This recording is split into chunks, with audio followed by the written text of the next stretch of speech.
RTA classes में आप सभी लोगों का स्वागत है। रामचरितमानस से लिया गया धनुष भंग गोस्वामी तुलसीदास द्वारा इसके पहले का बता दिया गया। इसके पहले एक दोहा और चौपाई आपके बीच में भेज दिया गया है। ये दूसरा दोहा और दूसरी चौपाई है, जिसका व्याख्या आज हम लोग समझेंगे, देखेंगे। चैनल को जो लोग अब तक सब्सक्राइब न किए हों वे सब्सक्राइब करें, लाइक करें, कमेंट करें, शेयर करें। अगर आपको किसी भी प्रकार का दिक्कत हो समझने में तो आप कमेंट में जरूर लिखने का प्रयास करें। तो चलिए हम देखते हैं। संदर्भ आपको बता दिया गया है, संदर्भ आपको बता दिया गया है। प्रसंग में हम देखेंगे, संदर्भ वही रहेगा और प्रसंग में हम देखेंगे कि प्रसंग में जब सभी 10,000 राजा महाराजा धनुष को उठा नहीं पाते हैं, सभी का मन मलिन हो जाता है, तो उस समय विश्वामित्र जी राम को आज्ञा देते हैं और राम धनुष को खंडित करने के लिए खड़े होते हैं, जाने के लिए प्रयास करते हैं। उसी समय सीता की माता के मन में जो विषाद उत्पन्न होता है, उसी दुख का वर्णन इसमें गोस्वामी तुलसीदास द्वारा लिखा गया है। प्रसंग हो जाएगा। अब आप व्याख्या में आप लिखेंगे। व्याख्या करने से पहले हम इसको देख लेते हैं। राम ही प्रेम समेत लखी, सखियन समीप बुलाई, सीता मातु स्नेह बसी, बचन कही बिल खाई। सखी सब कौतुक देखा निहारे, जेयू कहावत ही तू हमारे, पून बुझाई काई गुरु पाई, है बालक असी हट बल नाई। रावण बाणे छुआ नहीं चापा, हरे सकल भूप करिदापा, सो धनुराज कुंवर कर देई, बाल मराल की मंदर लेही, भूप सयान सकल सिरानी, सखी विधि गति कछु जाति न जानी, बोली चतुर सखी मृदुबानी, तेजवंत लघु गनिया नरानी, कह कुंभज का सिंधु अपारा, सो सौ सुजसु सकल संसारा, रामा रवि मंडल देखत लागा, उदित तासु त्रिभुवन तमु भाखा। तो इस तरह हम आपको पहले भी कहे हैं कि इसको कई लयबद्ध तरीके से गाया जा सकता है। आप देखें अब व्याख्या कि गोस्वामी तुलसीदास रामचरितमानस में कैसे लिखे हैं। राम प्रेम समेत लखी, सखियन समीप बोलाई, सीता मातु स्नेह बसे, बचन कही बिल खाई। राम ही प्रेम समेत लखी, लखी माने होता है देखना, राम को प्रेम पूर्वक देख करके सखियन समीप बुलाई। सीता की माता सुनैना सखियों को अपने पास बुलाती हैं। उधर सीता की माता राम के तरफ प्रेम पूर्वक देखती भी हैं और उधर सखियों को अपने पास बुलाती हैं। सीता मातु स्नेह बस वचन कही भी लिखाई। सीता की माता प्रेम पूर्वक स्नेह पूर्वक ममता से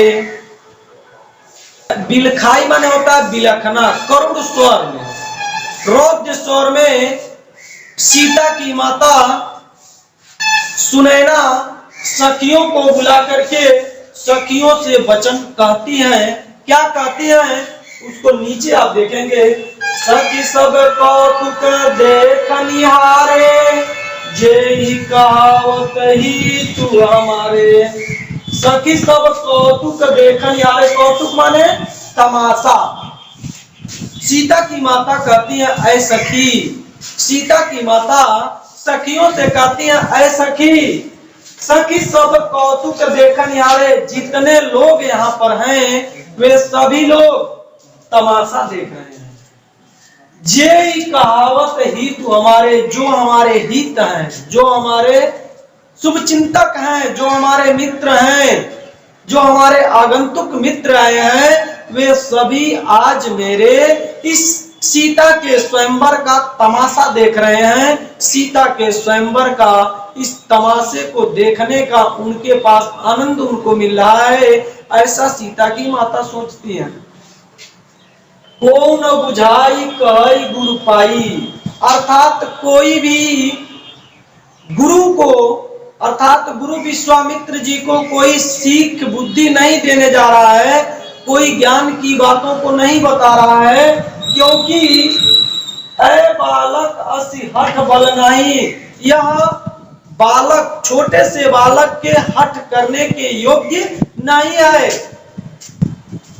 यह बालक को बाल लीलाओं में हट करने वाली चीज नहीं है, ऐसा सीता की माता कहती हैं कि एक से एक ज्ञानी ऋषि मुनि यहाँ पर हैं, फिर भी वे लोग अपने आप को, अपने ज्ञान को अंधकार में डाल करके सभी लोग बैठे हैं और इस सीता के स्वयंवर का तमाशा बनाया जा रहा है, ऐसा सीता की माता कहती हैं। आगे देखेंगे क्यों ऐसा कहा। रावण बाण छुआ नहीं चापा, हारे सकल भूप करि दापा। ऐसा उन्होंने कहा कि रावण बाण छुआ नहीं चापा, अर्थात प्रतापी रावण, जो रावण कहता था एको हम द्वितीयो नास्ति भूतो नो भविष्यति, अर्थात एक हम हैं, दूसरा ना कोई है, न था न होगा। इस तरह रावण कहता था एको हम द्वितीयो नास्ति भूतो न भविष्यति, भूत और भविष्य में दूसरा कोई रावण नहीं होगा, एक हम ही रावण है, ऐसा रावण कहता था।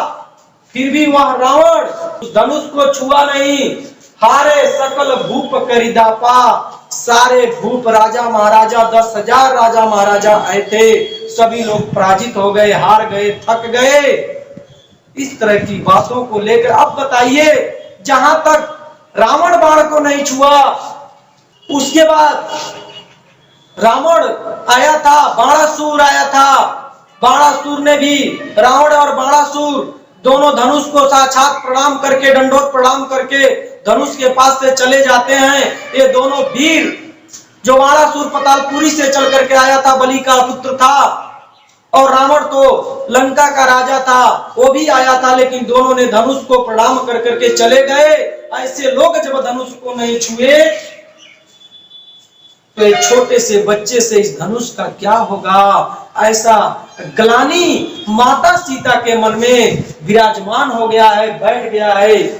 सो धनुराज कुंवर कर देई, उस धनुष का ये छोटा सा बच्चा राजकुमार, अर्थात एक नन्हे नन्हे हाथ पांव, इतने कमल के पुष्प के समान मुलायम ये बच्चे धनुष का क्या कर सकते हैं। बाल मलाल मराल की मंदर लेई, ऐसे छोटे बच्चे इस धनुष का कुछ नहीं कर सकते।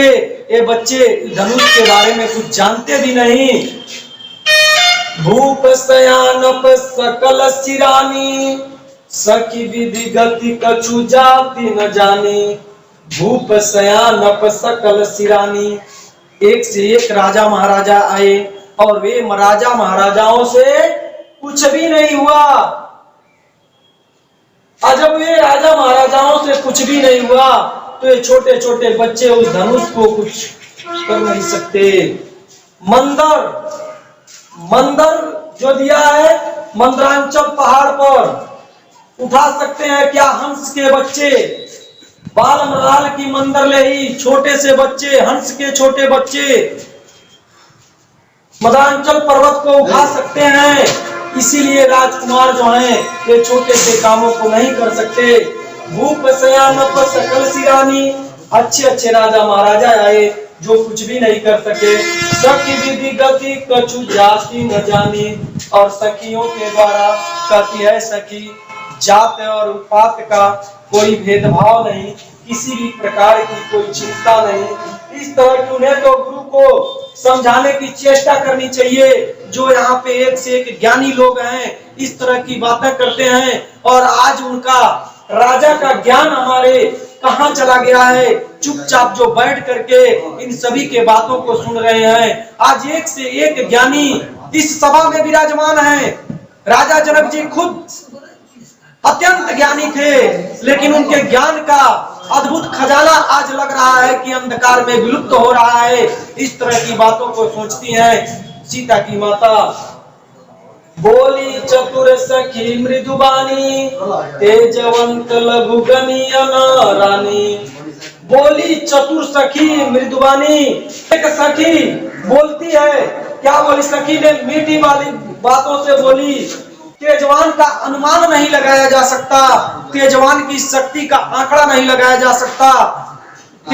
छोटा व्यक्ति क्या कर सकता है इसके बारे में कुछ कहा नहीं जा सकता। रानी आप ऐसा क्यों सोचती हैं? इतिहास हमारा धर्म ग्रंथ में हमारे प्रमाण मिलता है। आप देखिए राजा बलि जिस समय चरम सीमा पे थे दान के प्रवृत्ति में, उस समय वामना अवतार हुआ और भगवान विष्णु जाकर के वामन रूप के व्यक्ति बन करके बौना बन करके राजा बलि को छर लिए। राजा बलि 3 पग जमीन उन्होंने मांगा, जो 3 पग जमीन देने में पृथ्वी आसमान और सब तीनों लोक को उन्होंने ले लिया। अब बचा कुछ भी नहीं। तो राजा बलि जाकर के पतालपुरी में रहने लगा। तो छोटे भावना कभी ऐसे छोटे व्यक्ति का अनुमान रानी नहीं लगाना चाहिए। आप देखती हैं एक छोटा सा सूर्य, एक छोटा सूर्य पूरब दिशा में निकलता है जो इतनी बड़ी पृथ्वी को अंधकार से दूर हटा करके सबको प्रकाशित कर देता है। एक छोटे से माचिस की तिल्ली बहुत छोटी होती है, लेकिन वह छोटी तिल्ली अगर चाहे तो पूरी दुनिया को राख बना सकती है। कभी छोटे व्यक्ति का अनुमान नहीं लगाना चाहिए। इस तरह से उन्होंने कहा। बोली चतुर सखी मृदुबानी, तेजवंत लघु गनियन रानी। कह कुंभज कह सिंधु अपारा, सो सौ सुजसु सकल संसारा। ध्यान दीजिएगा आप लोग। कह कुंभज कह सिंधु अपारा, घड़े से उत्पन्न अगस्त जी। अगस्त ऋषि जो थे वे घड़े से पैदा हुए थे, लेकिन अगस्त जी जब और राक्षसों में और देवताओं में युद्ध होता है उस समय सभी राक्षस जाकर के समुद्र में विलीन हो गए। और जब समुद्र में विलीन हो गए तो देवताओं को उन राक्षसों को मारने में दिक्कत हो रही थी, और दिक्कत का कारण था अगस्त जी के पास सभी देवता जाते हैं और अगस्त जी ने पूरा समुद्र ही पी लिया। आप ध्यान देंगे, घड़े से पैदा होकर के अगस्त ने पूरे समुद्र को पीने का काम किया। इसे जिसको पूरा संसार जानता है। रवि मंडल देखत लघु लागा, उदत तासु त्रिभुवन तम भाखा। रवि मंडल सूर्य के मंडल को देख करके जब सूर्य की किरणें निकलती हैं, सूर्य की किरणों को देख करके अंधकार विलुप्त हो जाता है। अंधकार भग जाता है। इसलिए कभी छोटे सूर्य का अनुमान नहीं लगाना चाहिए रानी, आप इस तरह से अपनी बातों को ना समझें। अब आप ध्यान देंगे, इसमें छंद होगा दोहा और चौपाई, यह दोहा होगा और यह आपका चौपाई होगा। उसके बाद यह अवधी भाषा में लिखा गया है, इसका रस जो होगा वो शांत रस होगा, शांत रस अवधी भाषा और दोहा है और नीचे चौपाई है। जो दूसरे पाठ का आज यही व्याख्या समाप्त होता है।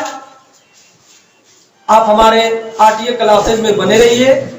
जो आपको दिक्कत हो कमेंट बॉक्स में जरूर लिखिए। धन्यवाद।